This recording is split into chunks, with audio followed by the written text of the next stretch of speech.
Buenas noches a todas las personas que ya están conectadas y a las que se van a ir conectando a esta actividad de los jueves del Centro PEN República Dominicana.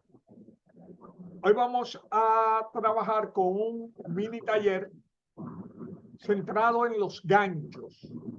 Cómo atrapar la atención del lector. Así que vamos a comenzar de inmediato.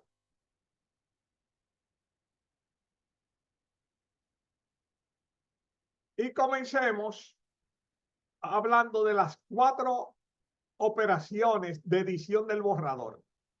O sea, ¿y de qué estamos hablando? Estamos hablando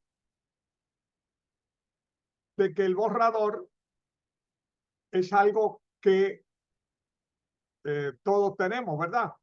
Cuando nosotros, lo primero que uno trabaja es escribir el borrador. Una pregunta, ¿se está viendo la pantalla? Muy pequeño, Sí. no se divisa.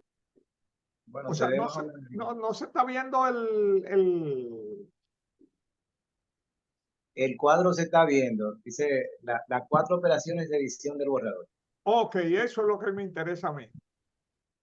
Ok, entonces, gracias. Lo primero que uno trabaja es el borrador. El borrador es la parte creativa. Cuando usted está escribiendo su borrador, usted no puede preocuparse si tiene lógica, no tiene lógica, si está bien escrito, está mal escrito, la ortografía no. Usted tiene que botarse y escribir y descargar. No tiene que tener hilación, no tiene que tener lógica, no tiene que tener nada. Usted está haciendo su material de base. Y eso no puede intervenir la parte crítica. Tenemos que quitarla, taparle la boca al crítico y centrarnos en decir las cosas como las sentimos, como las creemos, como las intuimos, sin ningún tipo de cuidado que no sea el sacar todo lo que podamos de adentro. Ahora, al final vamos a tener un mazo de papel y ese es el borrador.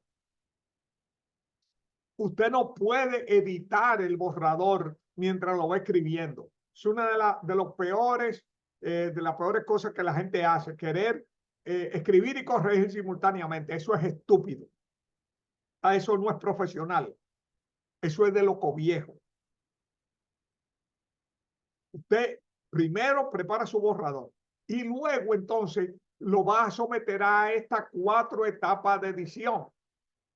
Así que después que tenemos el borrador, ¿qué hacemos? Hacemos la primera edición que se llama edición de desarrollo, que es el formateo estructural. Y aquí vamos a hacer 4 funciones. O sea que la edición de desarrollo son 4 ediciones distintas que tú estás haciendo sobre tu borrador. Primero tú vas a trabajar la estructura y la trama. ¿Ok? La secuencia de escena, la hilación, ¿verdad? Luego vas a trabajar el desarrollo de los personajes, dándole mayor densidad, trabajando sus historias, dándole la profundidad psicológica. Luego vas a trabajar el ritmo del relato, de forma que la atención se mantenga y no hayan zonas que se caigan, ¿ok? Sino que mantenga el empuje. Y cuarto, vas a trabajar la diseminación de ganchos. Es decir, que alrededor de tu texto tú vas a ir colocando en diferentes puntos los ganchos. Luego de tú haber terminado la edición de desarrollo, ¿verdad? Que es el formateo estructural, viene la edición de línea, que es la segunda edición, el segundo proceso que uno hace. Pero fíjate que en la edición de desarrollo hay 4 procesos. Aquí vamos a trabajar oraciones y párrafos en la edición de línea. ¿Y qué vamos a buscar? Claridad, flujo de pensamiento, que la historia se mantenga fluyendo, y el pulimento, o sea, la calidad de la expresión. Terminada la edición de línea, viene la edición gramatical. Y en la edición gramatical, nosotros vamos a trabajar las palabras. Aquí vamos a trabajar la corrección gramatical, la ortografía, la propiedad, la consistencia interna, la concordancia, la verificación de datos. Y terminado ese proceso, lo vamos a dar a los revisores. Vamos a hacer la revisión por lectores beta. Es decir, vamos a distribuirla con algunas personas para oír su opinión. Yo hablé ya de la edición beta y no voy a insistir ahora porque hay mucho material. Cuando recibimos las sugerencias de los lectores beta, entonces hacemos los últimos ajustes y vamos a la edición de prueba, que ya es preparar el texto para impresión. Sea para impresión, para luego enviarlo a un concurso, o sea para impresión, para editarlo, ¿verdad? Entonces la edición de prueba tiene la tipografía, la elección de tipografía y el formateo para impresión, títulos, etcétera. Esas 4 etapas son las 4 etapas en que se edita un borrador. Y en las primeras 3, eso está bajo la responsabilidad del escritor. ¿Okay? ¿Cuál es el principal reto de un escritor? Bien, el más importante reto de un escritor es atrapar y retener la atención del lector hasta la última palabra de la última página. Si falló en ese reto, falló como escritor. O sea, no importa el género, no importa si usted está escribiendo ficción o no ficción. Si no atrapa la atención del lector, usted falló como escritor. Fallamos como escritores.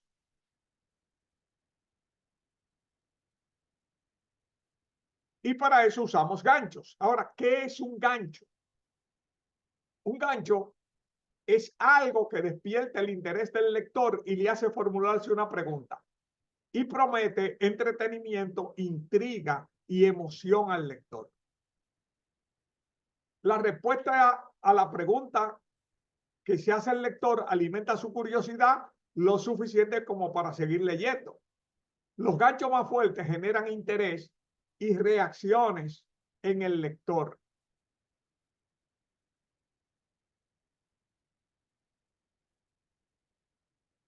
¿Qué hay detrás de un gancho? Siempre hay una promesa de excitación, una promesa de sorprendernos, una promesa de emocionarnos, una promesa de deleitarnos, una promesa de entretenernos, una promesa de cautivarnos. Es decir, el gancho siempre nos promete que si nos mantenemos leyendo, va a haber excitación, sorpresa, emoción, deleite, entretención y vamos a estar cautivados. ¿Qué funciones cumplen los ganchos? Los buenos ganchos para historias cumplen una o más de las siguientes funciones. Generan la sensación de urgencia. O sea, hay algo que va a pasar y tú quieres saber qué va a pasar. Provocan preguntas apremiantes. ¿Va a pasar esto? ¿Le va a pasar aquello? Preguntas que el lector se está haciendo a sí mismo. Y incorporan contextos que intrigan. Introducen voces que impactan, es decir, personajes singulares que nos llaman la atención. Muestran una visión vívida del mundo, es decir, tienen unas descripciones y unas ambientaciones que casi la podemos ver. Vemos la película en nuestra mente de lo que estamos leyendo. Es muy importante lograr eso, que vea la película.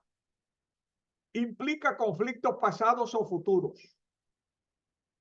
Es decir, los ganchos están centrados en el conflicto, que es el corazón de la historia, ¿verdad? Crean tensión narrativa porque tú estás esperando que algo va a suceder. Y comparten una historia relevante para el lector también. Establecen el tono de la historia. Ahora bien, los ganchos no son solo para ficción. También el que escribe no ficción, el que escribe necesita dominar ganchos, porque el que escribe tiene que mantener al lector leyendo. Usted puede escribir un libro de historia, un artículo científico, un artículo, una noticia, una biografía, un libro sobre geografía. Usted tiene que aprender a diseminar ganchos para mantener al lector pegado a la página. Ahora, la atención del lector. Nosotros estamos en una sociedad sobreestimulada. O sea, todo el mundo está buscando la atención de la gente. De hecho, hay una economía de la atención y un valor de la atención. Y competimos por la atención del lector, no solo con otros textos. O sea, una novela no solamente está compitiendo con otras novelas o cuentos o teatro. No, no. También usted está compitiendo con las redes sociales. También usted está compitiendo con la televisión, está compitiendo con el cine, está compitiendo con la publicidad, está compitiendo con los medios masivos, con la radio. Está compitiendo también con todo el ruido mediático. Todos esos, las redes sociales, la televisión, la publicidad, el cine, la prensa, los medios masivos, el ruido mediático, todo eso están buscando captar la atención de las personas, igual que tú, igual que el que escribe. Entonces, la habilidad para captar la atención del lector define al ganador del perdedor.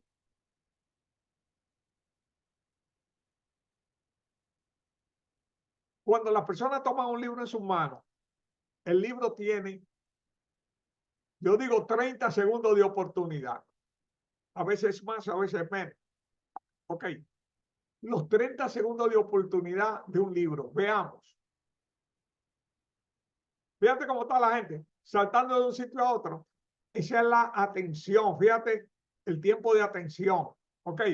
Un lector en una librería, pongámoslo en una librería, primero es seducido por el tema o área de interés. Es decir, que hay áreas de la librería que prácticamente una persona que no le interesa ese tema no la visita.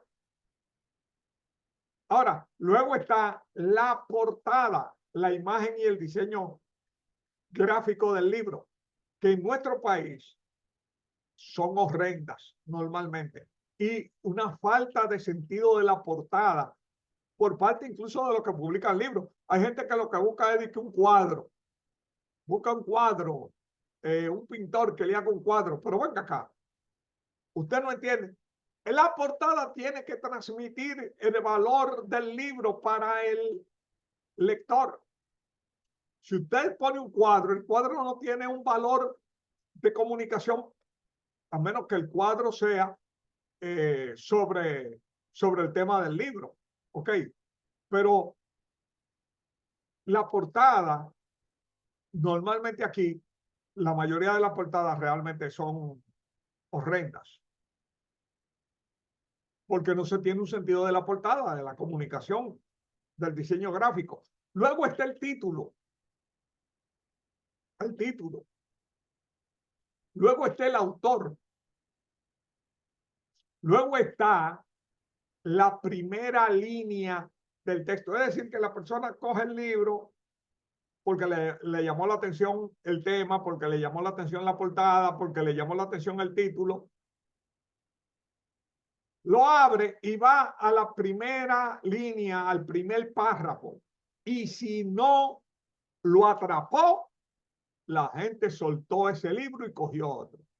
Y ya perdió ese libro la oportunidad, porque esa persona no vuelve a coger ese libro, a menos que alguien se lo recomiende y él le dé una segunda oportunidad. Ok. Pero el libro falló ahí. ¿Y por qué falló? Porque hubo un mal trabajo del autor y el editor en esas 5 áreas. Primer párrafo. Ok. Y aquí en la primera línea del primer párrafo debe estar el gancho para obligarlo a seguir leyendo. ¿Qué atrapa la atención del lector?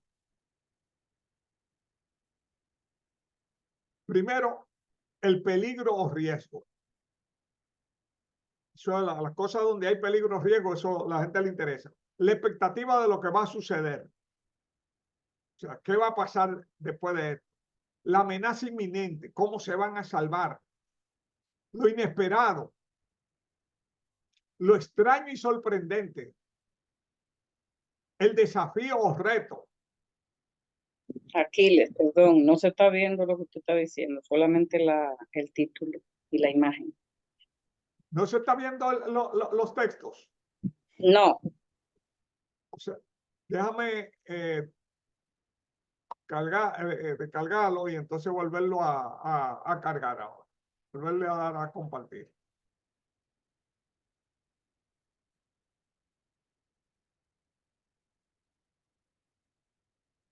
Chequen ahí si se está viendo los textos. no, Vamos a dejar de compartir y vamos a volver de nuevo. Gracias por avisarme. Vamos a...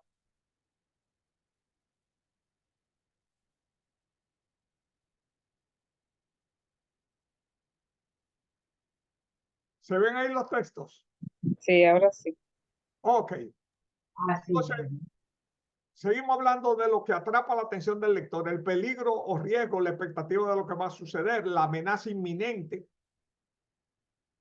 lo inesperado, lo extraño y sorprendente, el desafío o reto, el conflicto intensificado, es decir, cuando el conflicto está saliendo de control. Eso es lo que a la gente le llama el interés. La excitación emocional, porque las emociones por las neuronas espejo uno las reproduce. ¿Ok? La identificación afectiva con el héroe. Es decir, cuando el autor coge maña para que uno empiece a sentir un simpatía hacia el héroe. ¿Ok? Entonces, estas áreas, ¿verdad? Estas áreas son 9 áreas que llaman la atención del lector. Y de hecho, sobre esas áreas también es que se construyen los periódicos y las revistas. Es decir, porque ahí es las cosas que a la gente le llama la atención.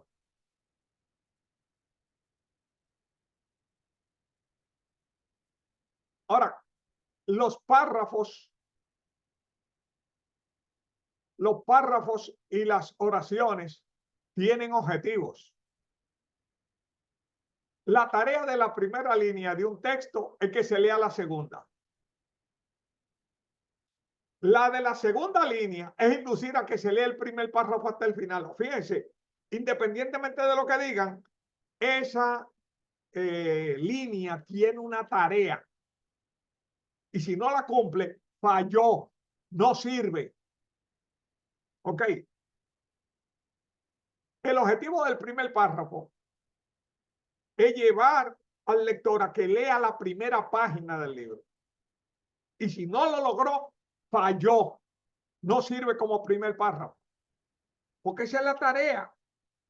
Ok, independientemente del contenido.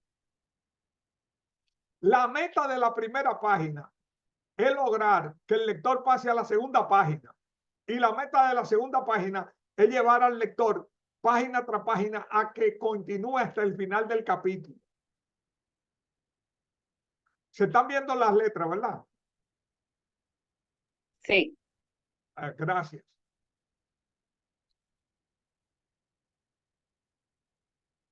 Ahora, ¿cuáles son las tareas de los capítulos?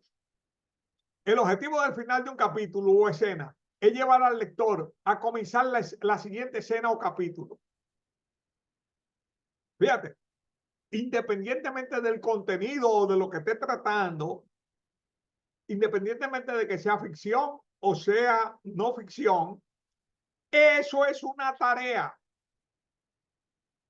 Y lógicamente se trabaja en la etapa no en la etapa de hacer el borrador, sino en la etapa de hacer la edición. La meta del final de un libro es motivar al lector a elegir el siguiente libro del autor. Un autor profesional, es decir, un profesional de la escritura, revisa sus textos para asegurarse que esas tareas se han cumplido. Y olvídense de privar en genios. Los genios de la literatura son los que han logrado hacer eso. Y los que no lo han logrado pasaron sin fu ni fa. ¿Ok? Eso es importante que lo entendamos, porque aquí hay mucha gente creyendo como que la genialidad, no, la genialidad es aprender a hacer eso. Cuando yo cogí 100 años de soledad, hasta que no lo terminé, no lo solté y me mantuve como una semana volando en el aire, yo vivía más en Macondo que en el sitio donde yo estaba. Hasta ese grado me atrapó. ¿Cuál es el primer gancho de un libro? ¿Okay? Lo primero, el título. El primer gancho de un libro es el título. El título tiene que decirme, o sea, atraerme a despertar mi imaginación, tiene que explotar dentro de mí. ¿Me explico? El segundo gancho es el género. El género es, que normalmente es un subgénero, pero vamos a llamar género. Ok, novela negra, novela romántica, novela de terror. Ok, porque hay gente que tiene preferencia por un cierto tipo de lectura. El tercer gancho es el diseño gráfico de la portada. Importantísimo. Diseño gráfico de la portada. No poner una cosa porque me gusta. El libro no es para usted. El libro es para el lector. Entonces usted tiene que usar esa portada para comunicarle algo al lector. No porque te guste a ti, porque el libro no es para ti.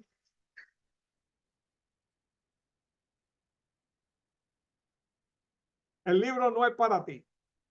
Eso es una cuestión importantísima. El cuarto gancho importante es el subtítulo, porque el subtítulo es un título complementario que amplía el contenido del título. Y el quinto gancho es el autor.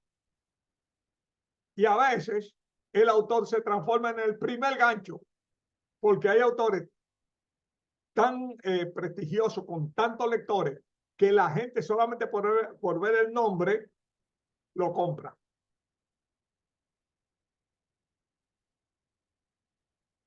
Hay que aprovechar esos ganchos, ¿verdad? Que son externos, que son en la portada, y eso no se puede festinar porque podríamos perder lectores. Una elección incorrecta de título puede ser peligrosa. Hay un libro de una novelista mexicana, Como agua para chocolate. Ustedes no saben las veces que yo he visto ese libro colocado en la sección de, es una novela, colocado en la sección de culinario, en librerías. Ok. Tú tienes que cuidar el título.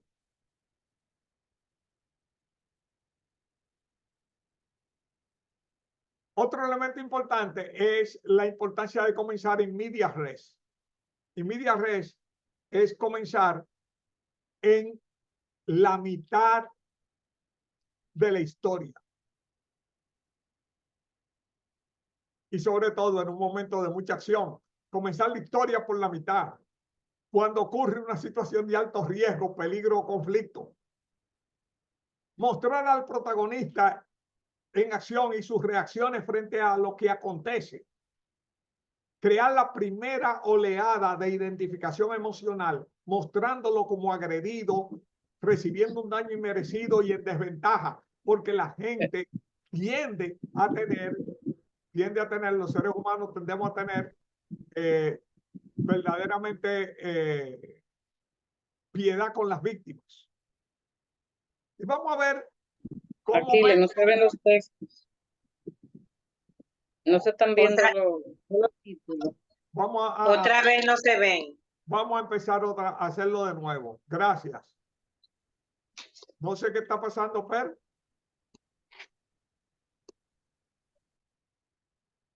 Ahí se ven. Sí, ya sí. Sí. Ok. Avísenme cuando no se vean, porque para que no se pierda eso, ¿verdad? Entonces, vamos ahora a ver 9 ganchos. Primero, el gancho del por qué. Este gancho incita al lector a involucrarse en la historia, al preguntarnos por qué está sucediendo esto. ¿Qué es lo que está sucediendo? ¿Por qué le está pasando esto a la persona, verdad? García Márquez lo aplicó en el primer párrafo de 100 años de soledad de manera magistral.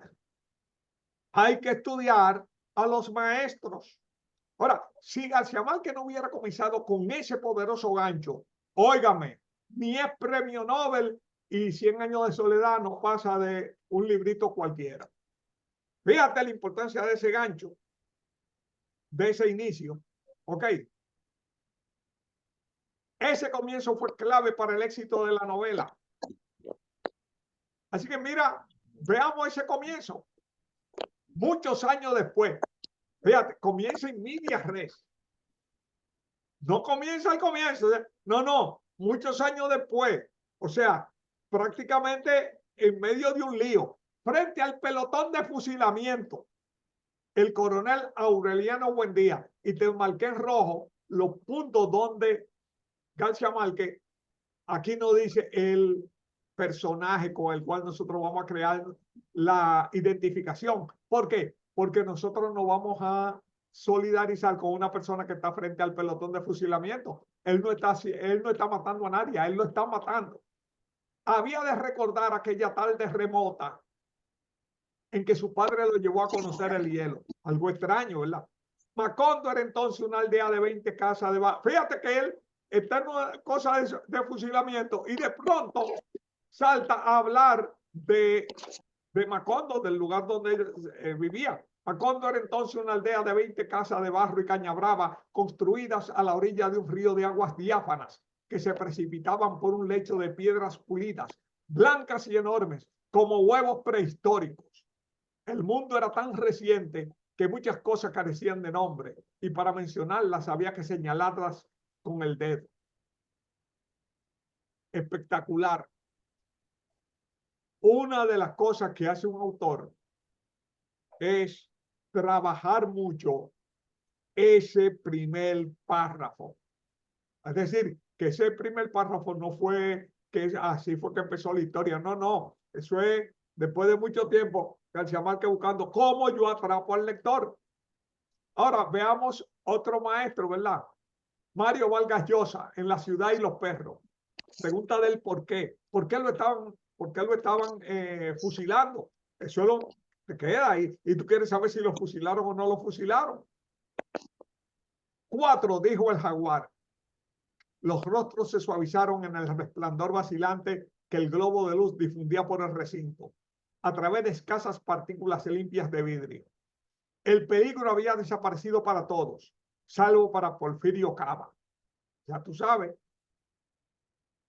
los dados estaban quietos, marcaban 3 y 1. Su blancura contrastaba con el suelo sucio.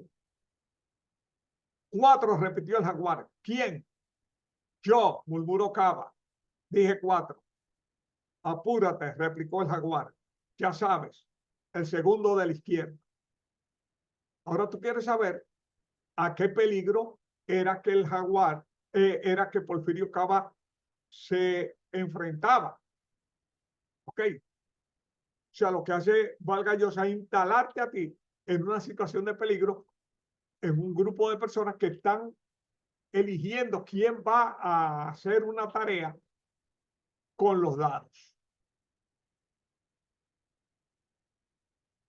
Ahora, hay otro gancho, ¿verdad?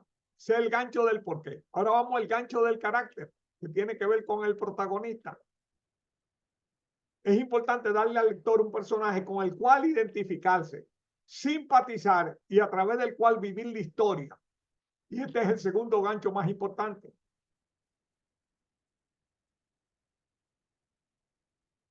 El personaje, es decir, el carácter, tiene que vivir una condición especial, una situación perturbadora, una crisis, un conflicto, una amenaza que nos mueva a empatizar con él. Y ahora veamos a Lolita de Vladimir Nabokov.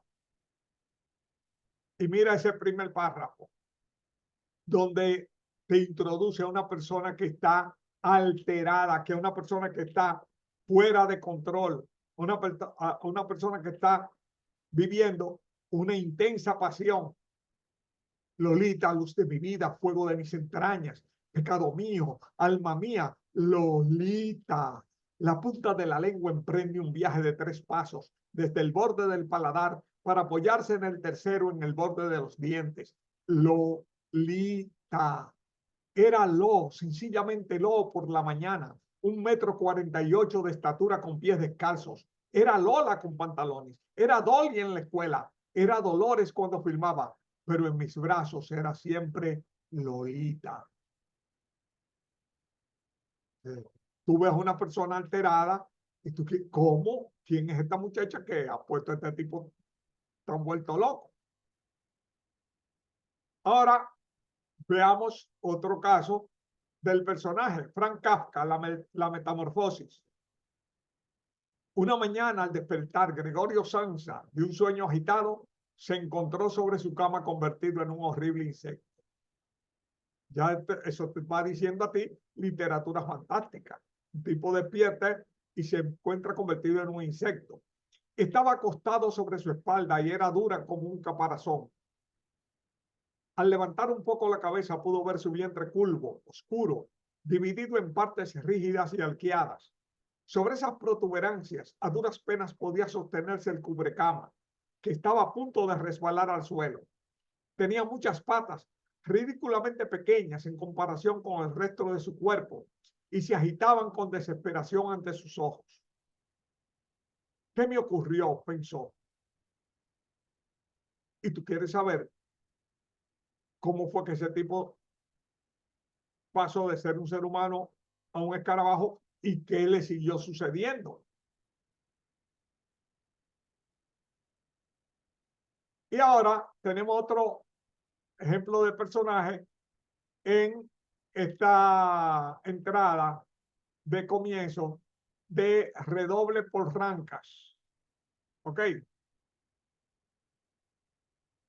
Por la misma esquina de la plaza Yanahuanca, por donde andando los tiempos emergería la guardia de asalto para fundar el segundo cementerio de Chinche. Óyeme, te está hablando de que una guardia de asalto mató tanta gente que fundó un segundo cementerio en Chinche. Un húmedo septiembre, al atardecer, el atardecer exhaló un traje negro. Una de las cosas que me parece maravilloso aquí es la metonimia. Es decir, no es una persona, es el traje. El traje de 6 botones lucía un chaleco surcado por la leontina de oro de un Longines auténtico.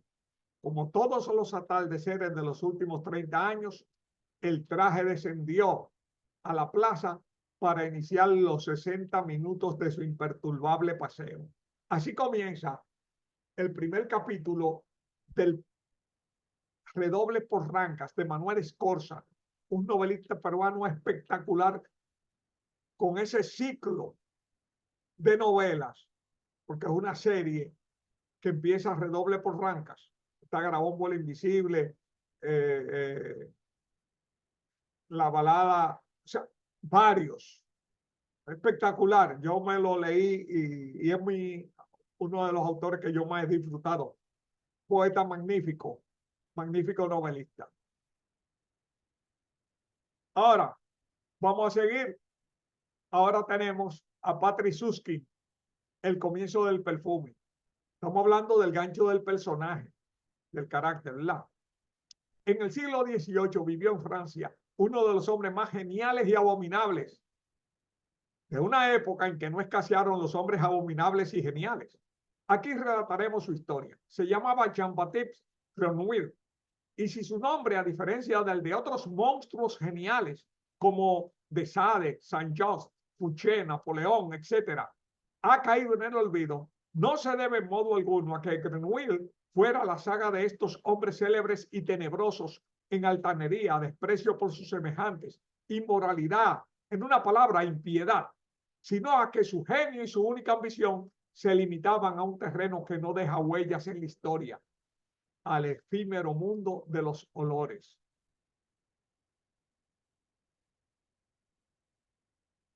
Fíjate cómo Süskind no describe a su personaje principal y lo equipara a Sade, Saint-Just, Fouché, Napoleón. Ok. Y no, nosotros queremos saber qué fue lo que pasó y cómo es que él fue tan genial y tan abominable. Ahora tenemos el tercer gancho, que es el gancho de la catástrofe.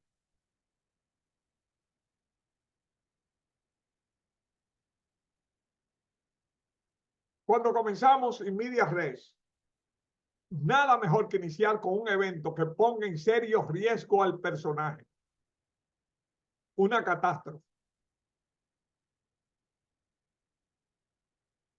Eso no solo nos sumerge en la acción, sino que nos permite también poner a prueba su carácter, crear lazos de empatía, anticipar consecuencias y conectar con sus reacciones. Y a través de las reacciones generamos conexión emocional con el personaje. Veamos ejemplo de esto.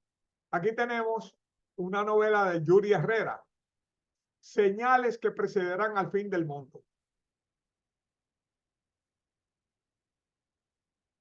Estoy muerta, se dijo Máquina. Estoy muerta, se dijo Máquina, cuando todas sus cosas respingaron. Un hombre cruzaba la calle a bastón. De súbito, un quejido seco atravesó el asfalto. El hombre se quedó como a la espera de que le repitieran la pregunta y el suelo se abrió bajo sus pies. Se tragó al hombre y con él un auto y un perro. Todo el oxígeno a su alrededor y hasta los gritos de los transeúntes.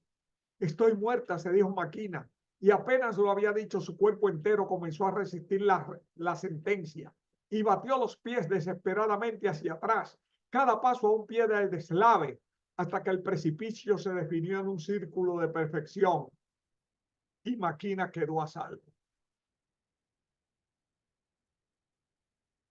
Se produce un hundimiento, ¿verdad? Y cae gente, cae un vehículo, etcétera. Y el personaje se siente a punto de que ella también va a ser tragada por la tierra. Así comienza. Y todo el mundo, ¿qué fue lo que pasó? Ok. Pinche ciudad ladina, se dijo. Siempre a punto de reinstalarse en el sótano. Ahí tú tienes la reacción de Máquina. ¿Cuándo reacciona? Después que se salvó. Ahora tenemos el cuarto tipo de gancho, ¿verdad? El gancho del escenario. Importante. El lugar, el escenario en que sucede la acción, no es simplemente un espacio cualquiera, sino que define en mucho sentido el carácter, el género, las amenazas implícitas, los riesgos y crea tensión. Es decir, el escenario no es gratuito. El setting, como dicen los norteamericanos, tiene una función importantísima. La descripción tiene que introducirnos en ese espacio y seleccionar los elementos que potencien el poder del escenario como gancho. Es decir, no es una simple descripción, es una descripción llena de sentido para la historia y para la acción. Veamos ejemplo de eso, ¿verdad? John Orwell, 1984, su comienzo. Era un día frío y luminoso de abril y los relojes estaban dando las 13. Ahora, el reloj llega hasta las 12. Ya ahí te dice algo, las 13. Winston Smith, con la barbilla clavada en el pecho, en un esfuerzo por escapar al desagradable viento, pasó a toda prisa entre las puertas de cristal de las casas de la Victoria. Casa de la Victoria. Aunque no lo bastante rápido para impedir que se colara tras él un remolino de polvo y suciedad. El vestíbulo olía a col hervida y a esteras viejas. En un extremo había colgado en la pared un cartel coloreado y demasiado grande para estar en el interior. Representaba solo una cara enorme de más de 1 metro de ancho, el rostro de un hombre de unos 45 años, con un espeso bigote negro y facciones toscas y apuestas. Sí, tipo maduro. Winston se dirigió a las escaleras. Era inútil tratar de coger el ascensor. Rara vez funcionaba y en esos días cortaban la corriente eléctrica durante las horas diurnas. Era parte del impulso del ahorro en preparación para la semana del odio. Casa de la Victoria, que eran realmente, olían a col hervida y esteras viejas, donde los ascensores no funcionaban. Todo eso te está hablando de una contradicción entre el nombre de la casa y la situación de la casa. Pero también tú tienes lo que es la semana del odio y las horas número 13. Todo eso te entra dentro del mundo distópico de Orwell. Después de leer un cuento sobre esa novela. Ahora veamos otro ejemplo a Edgar Allan Poe, ¿verdad? En La caída de la casa Usher. Durante todo un día de otoño, triste, oscuro y silencioso. Fíjense la adjetivación que te va ambientando. Cuando las nubes se cernían bajas y pesadas en el cielo, crucé solo a caballo una región singularmente lúgubre del país. Y al fin, al acercarse la sombra de la noche, me encontré a la vista de la melancólica casa Usher. No sé cómo fue, pero a la primera mirada que eché al edificio, invadió mi espíritu un sentimiento de insoportable tristeza. Digo insoportable porque no lo atemperaba ninguno de esos sentimientos semiagradables por ser poéticos, con los cuales recibe el espíritu aún las más austeras imágenes naturales de lo desolado o lo terrible. La adjetivación te va creando el tono emocional. Y es uno de los cuentos claves de Poe, ¿verdad? Ahora tenemos el gancho de la acción. ¿Ok? El gancho de la acción obliga al lector a preguntarse qué está sucediendo y por qué está sucediendo. La clave del peligro es que pone en juego la vida y puede implicar el riesgo de muerte.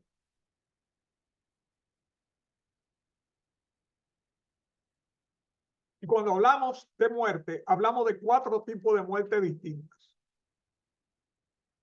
Puede ser muerte física, perder la vida, pero puede ser muerte emocional, es decir, perder el amor.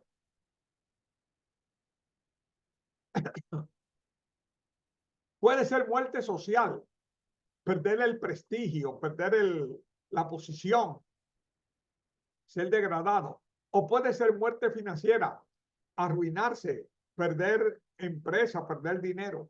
Es decir, la muerte tiene diferentes formas, pero en todo caso es una pérdida grave para el protagonista.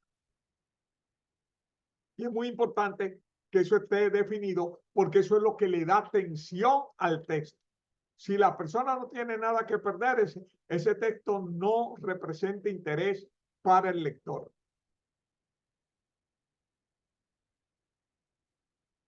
Aquí le pongo una novela, el inicio de una novela de Santiago Gamboa, el colombiano. Será larga la noche. Miren el comienzo. Según el relato del niño, hacia las 6 de la tarde, los tres camperos superaron la curva. Tres camperos son tres jipetas. Superaron la curva y entraron a la hondonada que cruza el río Uyucos. En el primero y el tercero iban los guardaespaldas y eran dos Nissan Discovery, ambos gris platino, o eso le pareció, pues tenía el último sol de la tarde pegándole en los ojos. El del medio, el más grande, era un inconfundible Homer de color negro con blindaje nivel 6. Eso se sabría luego. Y vidrios tan polarizados que no parecía posible que se pudiera ver de adentro hacia afuera. Los atacantes esperaban desde 3 puntos, dispuestos en escuadra. Habían planeado dinamitar el pequeño puente, pero algo pasó y al final no lo hicieron. Solo lo cerraron el paso a la caravana, atravesando el tronco seco de un viejo eucalipto, lo que no fue del todo inútil, pues cuando los camperos se vieron en medio de las ráfagas, no pudieron retroceder. Pues ahí tenemos acción, ¿verdad? Ahora tenemos el gancho 6, el gancho de las emociones contradictorias. Ese es el gancho que está basado en la lucha interna, ¿verdad? Y es importante. La lucha interior entre intereses y percepciones contradictorias del personaje es otro poderoso gancho. Una de las cosas que yo debo dar aquí son los 8 personajes que viven dentro de cada persona. Eso nos va a ayudar mucho cuando lo entendamos, para mostrar la riqueza de la vida interior de cada personaje, con los intereses contradictorios y contrapuestos que cada persona tiene dentro de sí. Queremos ver cuál de todos los intereses prevalece, cómo una parte de una persona sabotea a la otra, qué impacto tienen sus decisiones y conductas el conflicto interno. Y aquí tenemos un ejemplo de Haruki Murakami, ¿ok?, de su novela El elefante desaparece. Oigo el teléfono y me digo a mí mismo, ignóralo. Espera que se termine de cocer la pasta. Además, la Orquesta Sinfónica de Londres, dirigida por Claudia Abbado, está en pleno crescendo. Sin embargo, me lo pienso mejor. Bajo el fuego y me dirijo al salón con los palillos de cocinar en la mano. Levanto el auricular. Podría ser un amigo. Quizá me llama para ofrecerme un nuevo trabajo. Te pido 10 minutos de tu tiempo. Una voz de mujer surge de la nada. ¿Cómo? Respondo sorprendido. ¿Cómo dice? 10 minutos de tu tiempo. Es todo lo que te pido. Repite la mujer. Ahora veamos el gancho número 7, el gancho del problema inherente. El problema inherente muestra el potencial conflicto que está enhebrado en la historia. De inmediato nos hace querer saber más sobre cómo se originó ese problema y cuál será la solución del mismo. Suele estar conectado al tema y al conflicto central de la historia. Es decir, los ganchos no están puestos graciosamente. Los ganchos son refuerzos que están conectados con la trama y con la historia. Como decía Chekhov,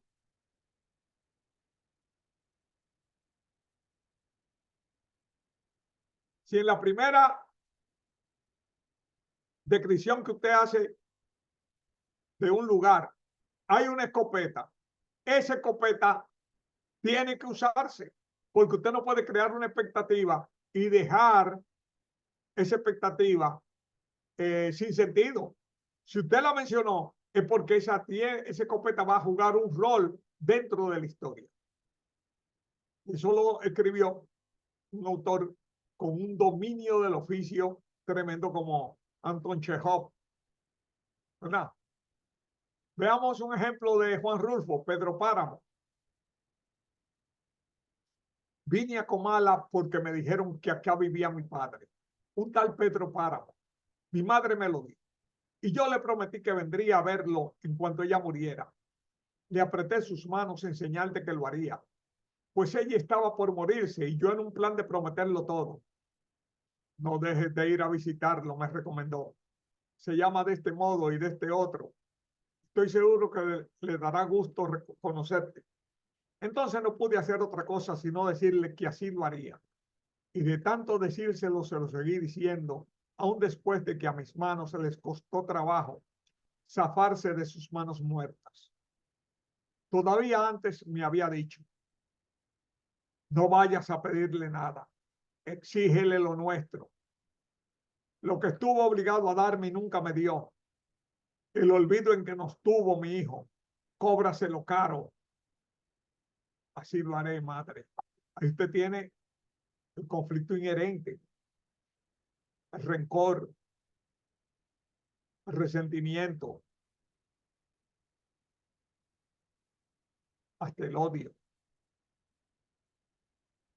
el compromiso con una promesa hacia la mamá, el abandono. O sea, todo eso alimentando, porque tú quieres ahora saber si la persona, si el personaje encontró a su papá, si pudo sacarle lo que la mamá pretendía que le sacara, si se lo cobró caro, ¿qué hizo?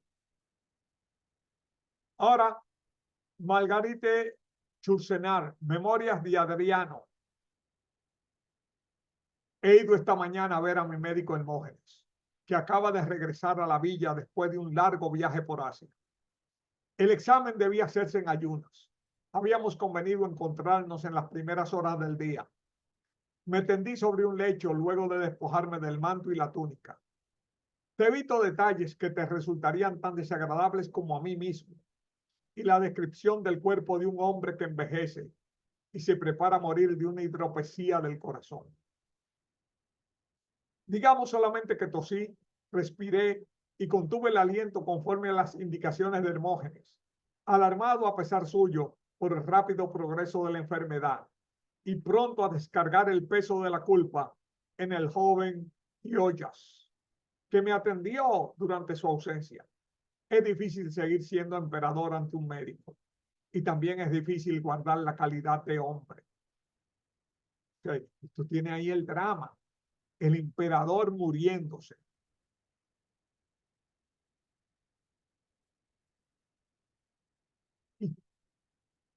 ¿Qué está pasando y cómo llegó esa enfermedad, etcétera? O sea, todo eso te va creando preguntas y te va amarrando.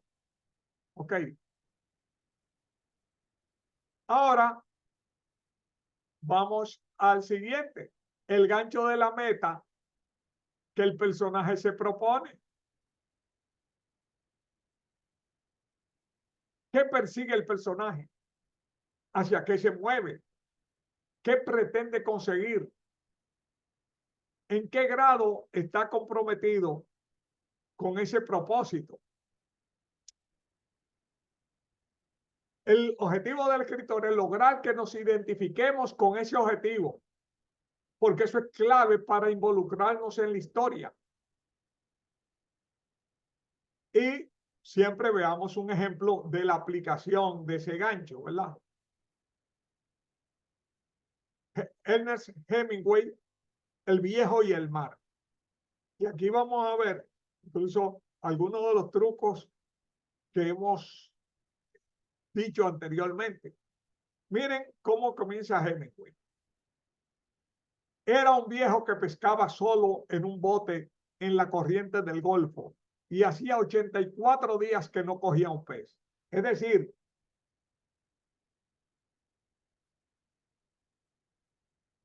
él no comienza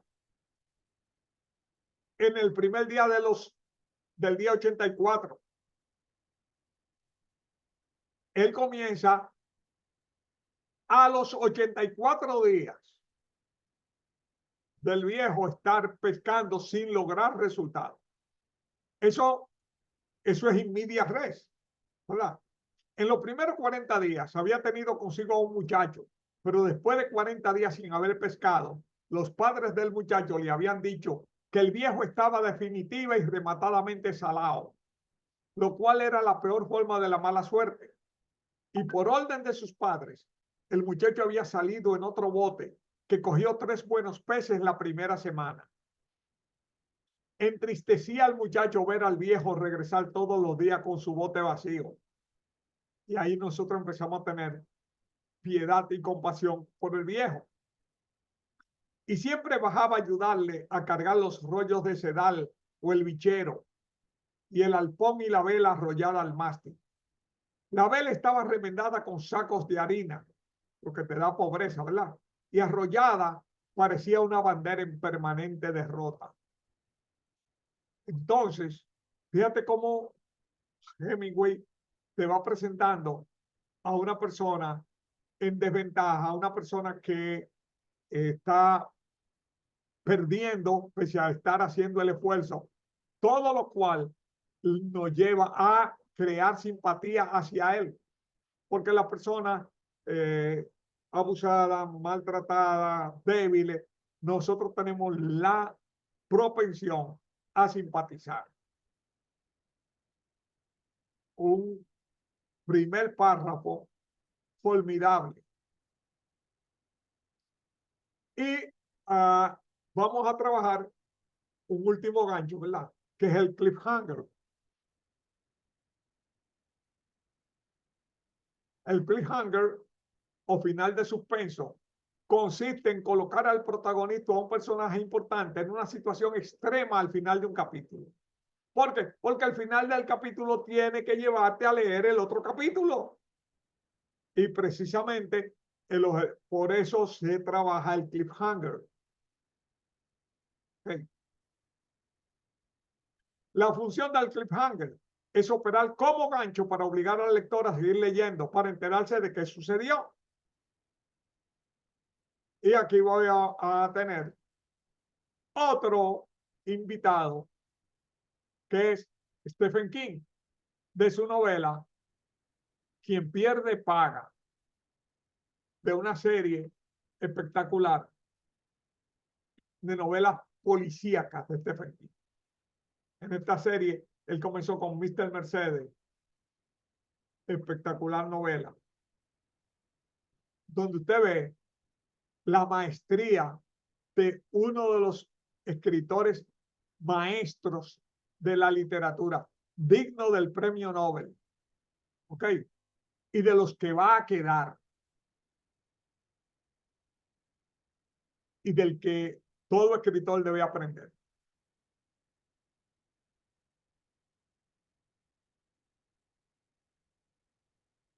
Eres un imbécil, dijo Rothstein. De pronto se hallaba en una especie de éxtasis. Te crees más listo que esos otros dos, pero no lo eres. Al menos ellos entienden que el dinero puede gastarse. Se inclinó hacia adelante con la mirada fija en aquel rostro pálido y pecoso. ¿Sabes qué, chaval? Los tipejos como tú son la deshonra de los lectores. Último aviso, repuso Morris. Me cago en el aviso y me cago en tu puta madre. Pégame un tiro, sal de mi casa. Morris Benjamin le pegó el tiro. ¿Tú quieres saber ahora qué pasó? ¿Qué pasó? ¿Qué pasó después que le pegó el tiro? O sea, es un cliffhanger clave.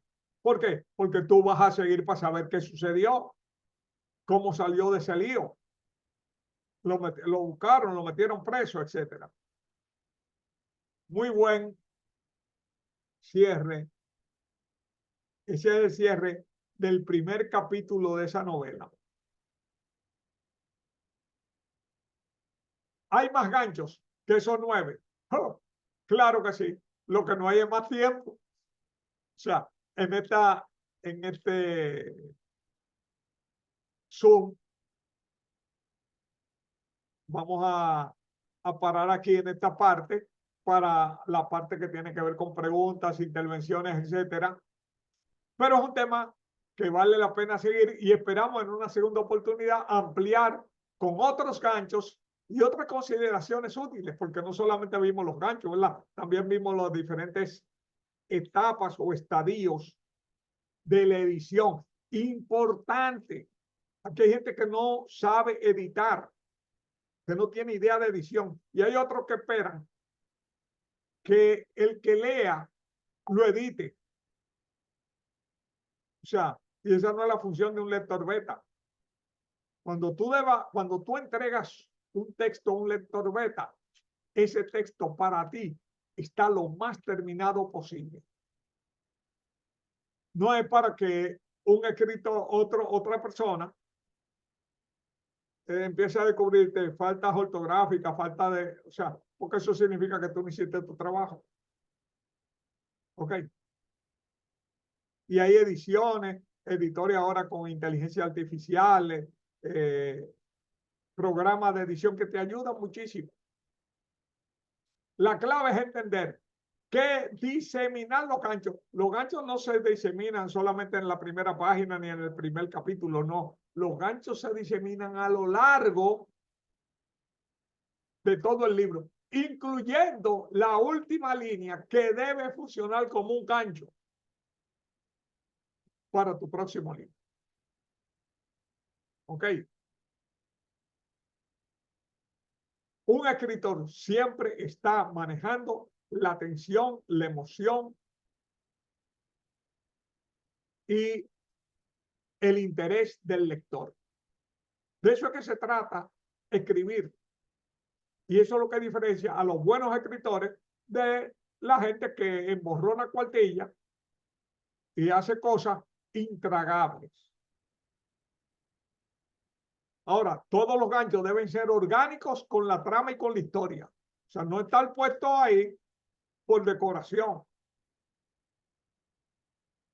sino puestos ahí para ir impulsando la historia hacia adelante permanentemente, dentro de las grandes estructuras, porque también, pues, las historias tienen una forma de estructurarse. Y los ganchos no son solamente para ficción.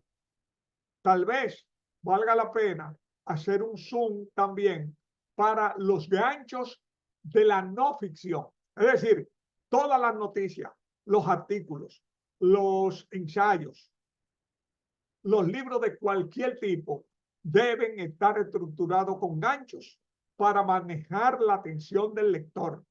Porque si no, el lector mira y va a aparecer algo más interesante, mejor estructurado, trabajado con más maña e inteligencia, que merece su atención. Okay. Así que, jóvenes, espacio para preguntas e intervenciones.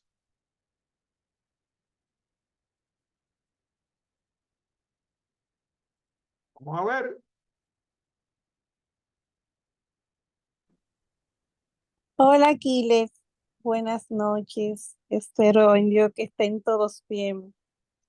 Solo entro para saludar, disculparme porque llegué un poco tarde. Quizás por eso no me atrevo a hacer preguntas porque me estuve un poco desconectada de cómo empezó el proceso de lo que estabas explicándonos, pero la parte que escuché muy interesante.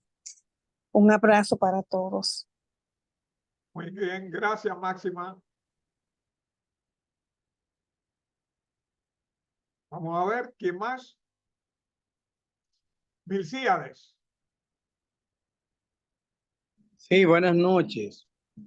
No, Aquiles, la verdad que uno ha tenido muchos maestros que han enseñado literatura, el arte de la literatura, muy buenos maestros, pero llegar a un punto como el que hemos emprendido hoy, para mí es totalmente novedoso.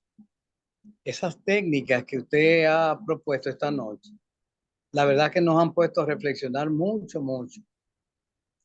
Porque ciertamente mucha gente escribimos de una manera olímpica y no tal vez con la idea más profunda de que escribir no solamente es un arte, sino un verdadero compromiso con uno mismo, pero más con uno en principio para poder cumplir con el compromiso de sacudir, de motivar, de enseñar, de compartir con los lectores.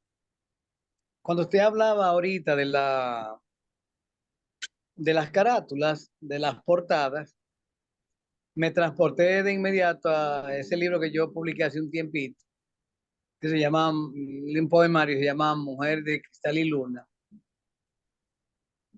donde precisamente después de yo leer la poesía escrita, me encontré accidentalmente con un pintor dominicano que reside en Canadá y él, yo vi que una obra de la de él como que se configuraba con la poesía y con la temática que yo quería desarrollar en el libro.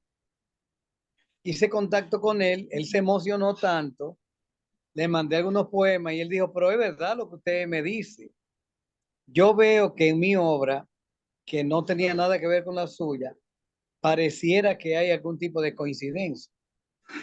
Bueno, después de publicado, una pintora de Moca, que ella es muy buena lectora, no la conozco como escritora, pero sí como lectora.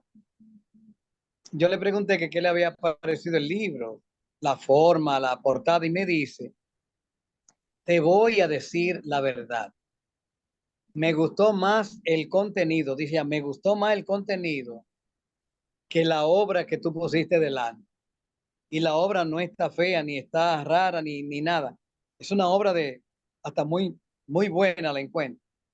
Pero me gustó más el tratamiento del tema que tú das de la mujer ahí, del amor y esas cosas. Yo me sorprendí porque ella es un poco acuciosa en cuanto tiene muchos años ensayando y pintando.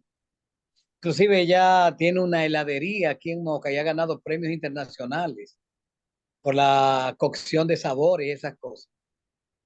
Pero independientemente de que eso coincidiera, mi libro anterior que se llama Niña de Cristal, anterior a ese, hace 21 años yo lo había publicado, muy de manera olímpica, repito, yo lo publiqué, pero antes de hacer la portada, quise que fuera exactamente la obra de un pintor y hablé con el encargado de la Academia de Bellas Artes de Moca, que en ese tiempo él estaba, y yo le dije, quiero que me lea estos 5 poemas y con ellos tú me haces un cuadro. Mire, hay algo fenomenal. Resulta que el cuadro, y ojalá yo pueda mostrárselo, el cuadro con que él me hizo era una foto que él nunca vio, que yo le había tomado a mi esposa cuando ella tenía 15 años, que éramos novios. Si se la puedo mostrar, por ejemplo, es esta.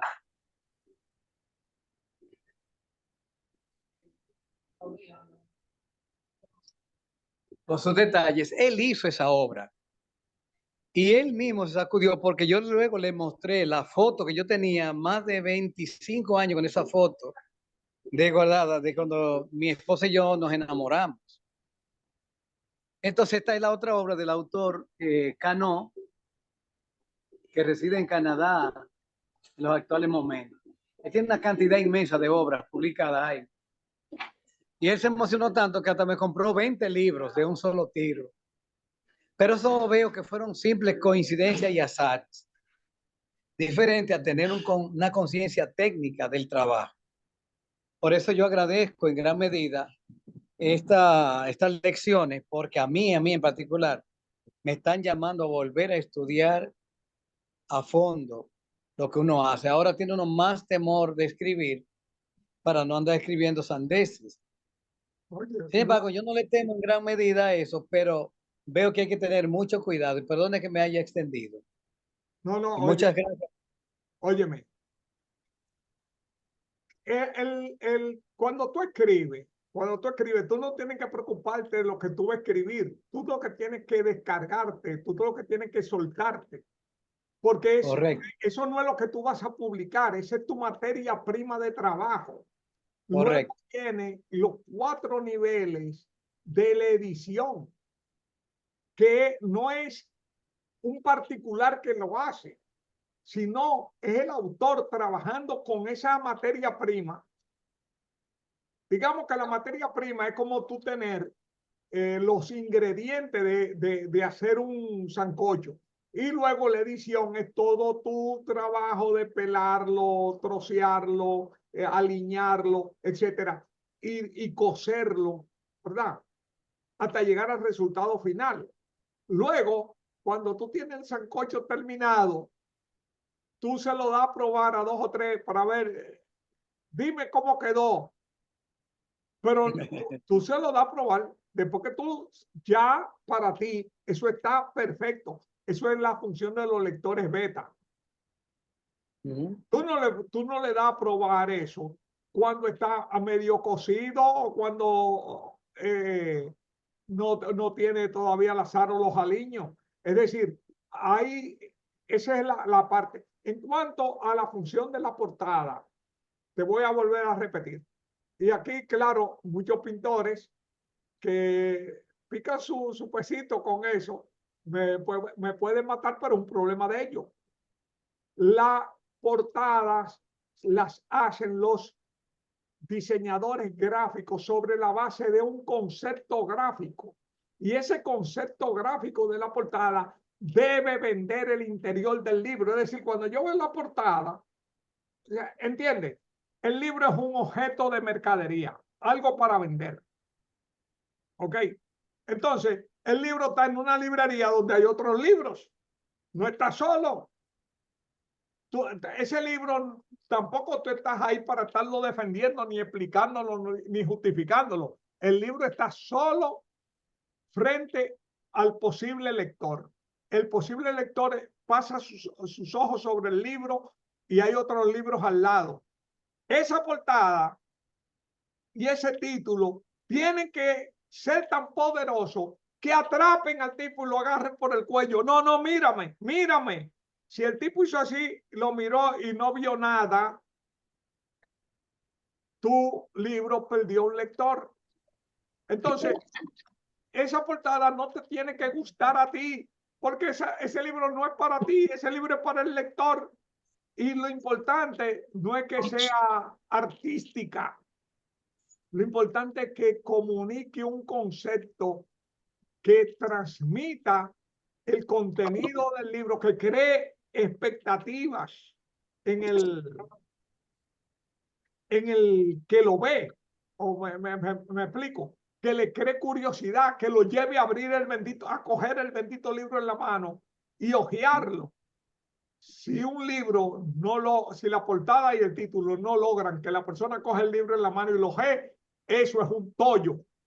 Eso es un tollo.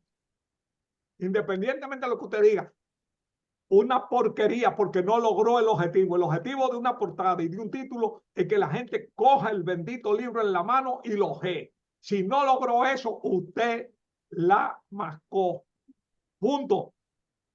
Perdió su cuarto. Me explico. Y usted lo que ha hecho, más basura impresa. Libros que no se van a vender y que no van a tener oportunidades porque no logró la tarea para la que una portada y un título están llamados a hacer. El que no entienda eso, bueno, paga, siga pagándolo de su bolsillo y gastando dinero, me explico. Eso es su derecho. Hacer tollo es un derecho. Busque a un profesional. Y no es que, porque aquí todo el mundo se engancha también en el papel de profesional. No, no, que eso comunica.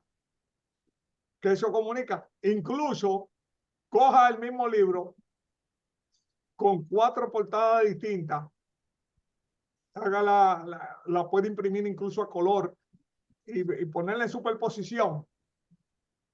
Y no es que cuál me gustó. No, no. ¿Qué te transmite? porque el libro, en la portada debe generar curiosidad en el lector. Curiosidad. Curiosidad lo suficiente para yo saber, déjame ver de qué trata esta vaina. Me sigue la idea. Vamos a ver, ¿quién más?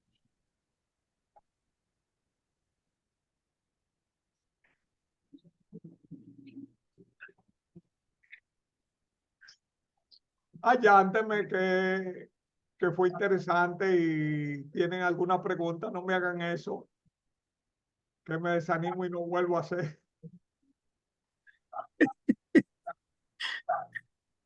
Oye, Es que tú explicas muy minuciosa y pedagógicamente, chico.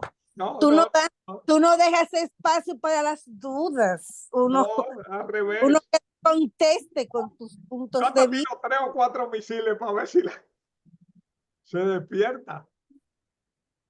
Osvaldo, dime. no, yo te quería felicitar en realidad, porque es difícil transmitir todo el contenido que has transmitido en un espacio de 1 hora. Yo lo que creo que todos los que estamos en esto de escribir, una vez escuchamos todas estas cosas, vemos y lo que hemos escrito ya, pues nada, reflexionaremos sobre lo que hemos escrito, sobre lo que hemos publicado y veremos y lo revisaremos de nuevo a ver si hemos hecho el trabajo completo o si podemos aprender de ahí aplicando lo que nos has mostrado hoy, a lo que hemos escrito y de ahí sacar las conclusiones para las próximas creaciones. Yo particularmente te agradezco mucho porque pienso que ha sido una como te digo, en 1 hora lo que has abarcado es inmenso. Y creo que lo de los ganchos es algo que en nuestro país los creadores, los escritores, como que olvidan mucho ese particular. Uno nota en muchos de en las novelas que se hacen en el país, que carecen, son muy buenas en cuanto a veces a la descripción de los momentos, pero a veces le cuesta a uno sí pasar de un capítulo a otro porque faltaron justamente lo que has mencionado de los ganchos, que no abren, uno no deja un capítulo no debe dejarlo sin que el lector tenga la, la intención o el deseo de seguir leyendo que viene en el próximo capítulo. Así que ojalá que todo lo que te estamos escuchando guardemos bien esas lecciones y las sepamos aplicar. Yo, por lo menos, o sea, y aquí, fíjense que yo todo lo documenté con los autores que venden. Y esto no solamente son ellos, me explico. Hay muchísimos autores que no son tan conocidos. Por ejemplo, hay una autora norteamericana que ella inició, o sea, ella inició promoviendo, escribiendo y editando sus propias novelas. O sea, lo que le dicen en Estados Unidos, una escritora indie, o sea, independiente. Y hoy es una de las autoras de la novelita que más vende. Ella tiene una línea de libros, incluso su primer libro se llamaba La Asistenta. Y a partir de ahí tiene toda una serie de novelas. Ella es colega tuya, Osvaldo. Sí. Ella es psiquiatra y le dio con escribir. Y, Compartió la misma locura. no, pero oye, la tipa tiene un nivel de éxito y un nivel de venta extraordinario. Y ella vendía tanto que cuando vinieron a negociar con ella, una editorial, ella pudo ponerle sus reglas. O sea, la editorial tuvo que someterse a las reglas de ella porque ella vendía sin la editorial y era una autora que creó una fama por el boca a boca. Y donde quiera que sus novelas han entrado, ha sido un éxito total. O sea, de hecho, ella también cuida mucho el manejo que hacen con sus obras. Pues. O sea, muy buena la escritora. ¿Y cuál es la clave de eso? O sea, la función de un autor, o sea, la responsabilidad de un autor es mantener al lector pegado a la página. Usted no hizo eso, usted es un irresponsable, usted falló. Punto. O sea, el lector no tiene que leerte por sacrificio, ni el lector tiene que leerte por obligación. El lector tiene que leerte porque tú estás permanentemente despertándole la curiosidad, despertando el interés, manteniéndolo a la expectativa, creándole una serie de experiencias. Hoy yo estaba viendo una conferencia interesantísima, que la compartí, por cierto, de un neurocientífico El argentino. En Argentina. Sí. Y el tipo dice, interesantísimo, el tipo dice, cuando las personas están leyendo, su cuerpo, las regiones de su cerebro ligadas a diferentes sentidos y a diferentes funciones motoras, o sea, se están activando igual que si estuviera sucediendo en la realidad. Es decir, la lectura nos activa, no es la imaginación, no, el cerebro está activado. Incluso los estudios que han hecho con personas que sufren problemas de Parkinson o problemas de Alzheimer, cómo su capacidad de entender, o sea, se desmejora a un nivel que tanto ni leyendo ni tampoco ejecutando, esa zona del cerebro se activa. Interesantísimo la consecuencia que nosotros podemos sacar para nosotros. Pues sí. Entonces, si nuestra función es tener a la gente manteniéndola leyendo, óyeme, es un error. O sea, si usted no es capaz de mantener a la gente leyendo, usted perdió. Porque la gente no tiene que leerte por obligación, ni que porque lo que tú estás leyendo es interesante. Lo que tú estás escribiendo tiene que generar interés. Oye, no es que sea interesante. Son dos cosas. Es interesante para ti como autor, ¿verdad? Pero para el lector tiene que generar interés. Y eso depende mucho de la maña, no del contenido que tú digas, sino de la forma en que tú trabajes ese contenido. Sí, en la forma de la presentación. Y de hecho, sobre el mismo tema, una gente puede hacer una obra súper apasionante y otro tremendo ladrillo. Tremendo, oye, intragable. Y están trabajando el mismo tema y están trabajando la misma información. Pero uno se fajó ahora a diseminar, ¿verdad? Los ganchos suficientes como para estar manteniendo la atracción de la atención. Ok.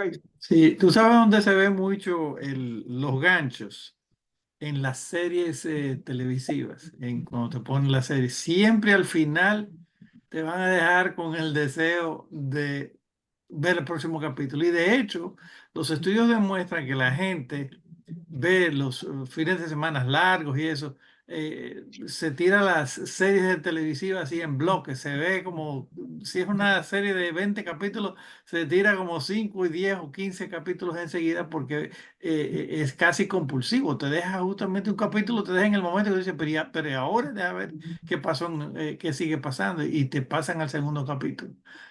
las series de televisión debieran ser para nosotros los que escribimos también motivo de estudio para ver cómo ellos hacen que uno se quede enganchado de un capítulo al próximo. Oh, totalmente. Y todo va a suceder al final de ese capítulo que estás viendo, algo va a suceder que te va a dejar con deseo de seguir viendo. Eso es como Totalmente. los libros, Y como los está- capítulos de los libros. Y estamos compitiendo con ella. Es decir, cuando tú tienes un libro, ese libro está compitiendo con Netflix. Oh, Ese sí, libro está compitiendo con definitivamente. Netflix. Pero por eso hay que aprender de ellos también. Y tú tienes que darle suficientes razones. O sea, tú tienes que mostrarle que va a disfrutar más. Y de hecho, cuando uno lee, uno disfruta más que cuando uno ve una serie de televisión. ¿Por qué? Porque en Netflix, tanto la música como la ambientación, como los personajes, ya están predeterminados. Pero cuando tú te lo imaginas, tú lo creas a tu gusto. Exacto, sí. O sea, tú tienes una idea, ¿verdad? Y por eso el libro que tú lees y el libro que yo leo, aunque sea el mismo libro, son dos libros distintos, porque tú le vas a añadir características a los personajes, a la ambientación, etcétera. O sea, tú completas el libro y yo completo el libro. Un lector lee un 60% o un 70% de lo que un lector lee, lo añade él de su experiencia y de su imaginación. Sí. Aunque el 30% sea el mismo, pero ese 70% es el determinante, que es un elemento también interesante. Interesantísimo, sí. Y de hecho también, cuando tú vuelves a leer un libro un tiempo después, es un libro distinto. Eso también. Porque el que aporta el 70 cambió. Correcto. Ok. El que aporta el 70 cambió. Y eso pasa incluso con libros que no son de ficción.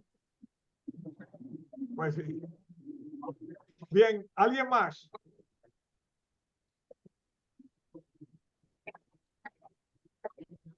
¿Alguien más a la 1? ¿Alguien más a las 2?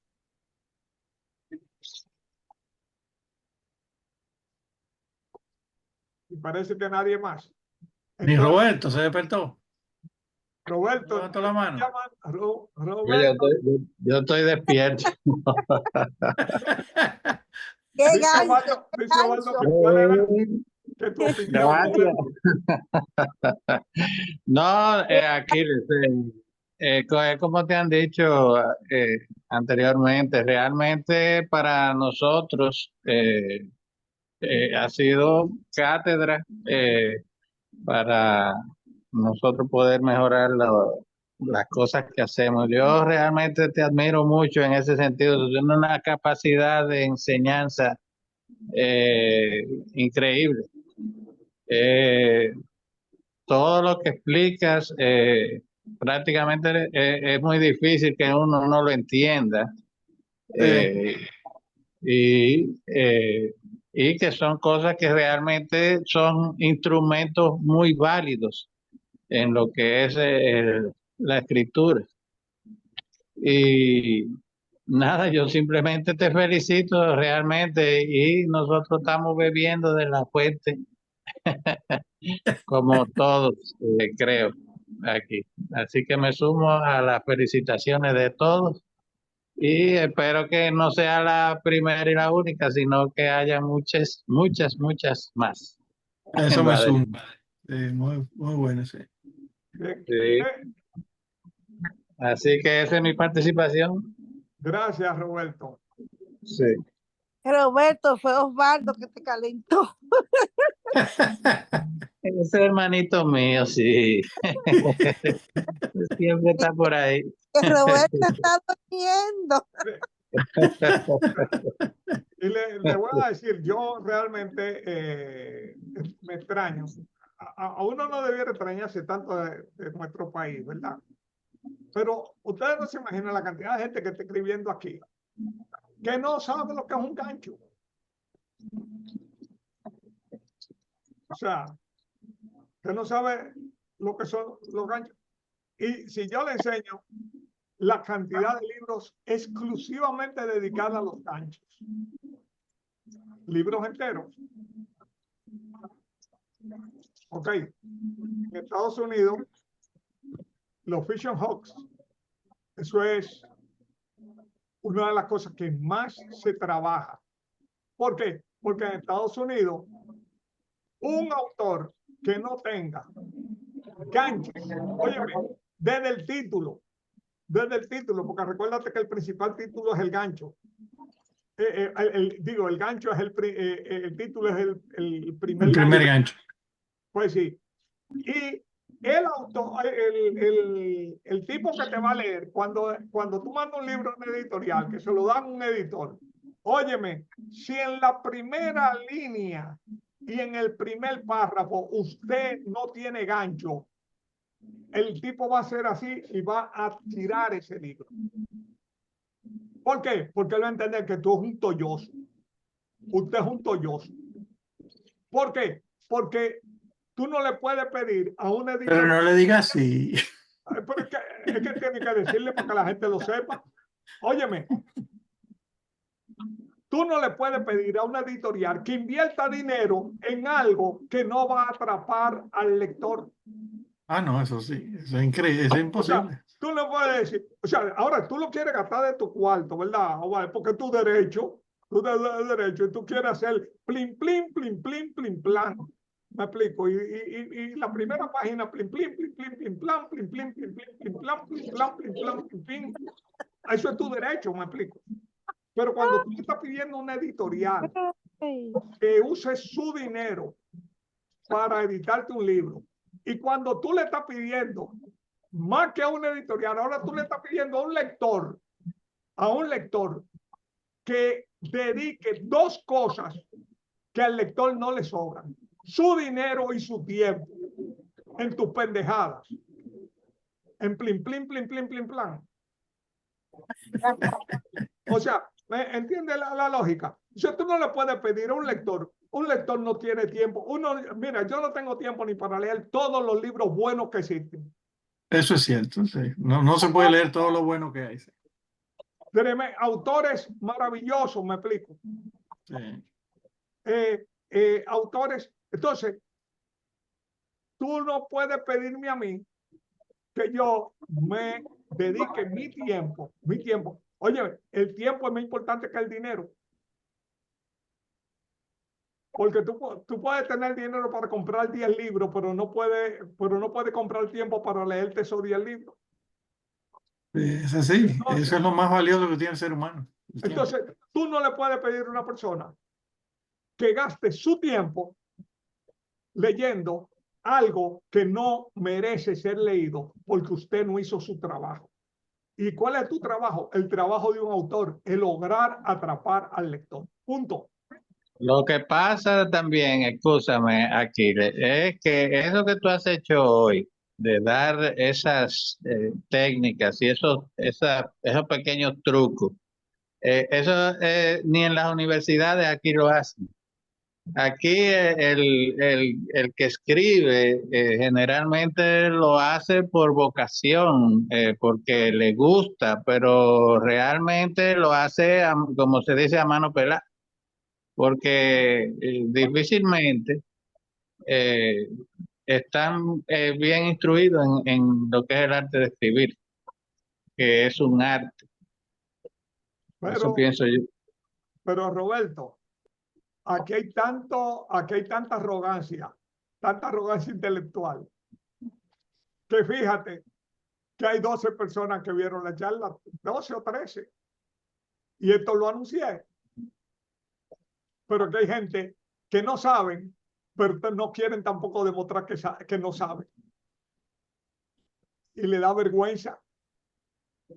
Y el trabajo nuestro no solamente es saber que no sabemos, no, es querer aprender. Oh, sí, pero Cada libro sea mejor para que nos ganemos el derecho a ser comprados y sobre todo a ser leídos. Porque hay gente que te va a comprar el libro para salir de ti, pero no te va a leer, porque el libro es ilegible. ileíble porque no mantiene la atención del lector. O sea, yo cogí una novela de casi 600 páginas. Se llama El hijo olvidado, de Miquel Francisco, un escritor español. Ok. Y entre la tarde de un sábado y la mañana de un domingo, en ese paso, yo me leí las 600 páginas. ¿Por qué yo me la leí? Porque el tipo me mantuvo a mí totalmente atrapado. Eso no fue un chepazo. Esa es la maestría de un autor que hace su trabajo de edición y disemina los ganchos de forma prudente para mantenerme a mí agarrado. Eso es lo que nosotros tenemos que entender. O sea, no fue que la primera vez que él escribió ese libro le salió así, no. Los ganchos, como yo dije, se establecen en una etapa de la fase de edición. Y luego usted lo prueba con su lector. Correcto. Pero, señores, muchísimas gracias. Y la semana que viene vamos a tener la noche de soneto de Ramón Saba. Así que todos a escribir su soneto o a leer un soneto que le guste, porque también puede leer un soneto de otro autor. Sí, pero recuerden que él dejó tarea para la semana que lo dio. Él dijo que le guardaran un soneto. Así que vamos a tener sonetos. Busquen sus sonetos y de arriba, y después de la de arriba, vamos a tener una entrevista con Gabriel Seisdedos, el presidente del Centro PEN Argentina. Mira, eso está interesante. ¿y no te gustaría hacer una con Gabriel Emilio, el sobrino de García Márquez? Oh, pero yo feliz. Ah, pues te voy a poner en contacto para que lo logres. Pero campeona, Mm. este es tu espacio. Pero ¿y qué estaba esperando ella? Tú no tienes que pedirme permiso a mí, tú lo que tienes que decirme, tal día viene tal gente. Yo voy a hablar con él y para si me autoriza a compartir su celular para que tú lo tengas, tú también puedas decirle el día que le toque y sobre más o menos como él acaba de publicar una novela recientemente en Colombia.